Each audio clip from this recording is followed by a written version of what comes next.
هل الحمل ممكن يأثر على صحة قلبك؟ اتكلمنا كتير عن مرض القلب وعلاقته بالحمل وتأثيره عليه وعملنا عنه فيديوهات قبل كده، هسيب لكم في الكومنتات منها. بس النهارده حابب اتكلم عن وجهة نظر تانية مش كتير بيتكلم عنها، وهي تأثير الحمل على صحة القلب، وهل الحمل بيأثر على القلب فعلا؟ وهل لو بيأثر التأثير ده مضر ولا مفيد؟ وكمان هديكي شوية نصايح عن ازاي تحافظي على قلبك طول فترة الحمل. مع بداية استعداد الجسم للحمل بتبدأ تغيرات كتير تحصل في الجسم عشان يستقبل الجنين، والتغيرات دي بتبدأ تظهر على كل أجهزة الجسم، واللي يهمنا منها دلوقتي هي التغيرات اللي بتحصل على الجهاز الدوري.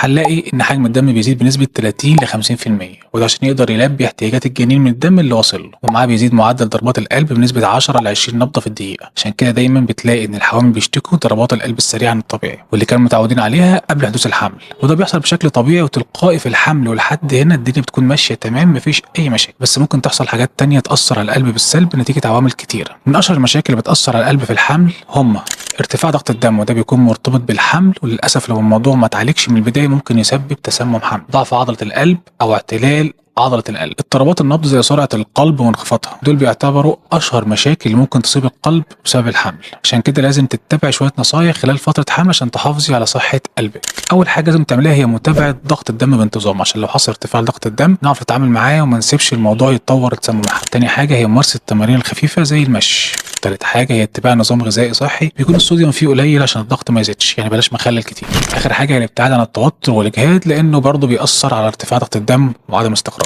فلو قلنا ملخص سريع كده هنقول ان الحمل ممكن يأثر على صحة القلب، والتأثير ده بيكون سلبي مرتبط بشكل مباشر بحاجتين.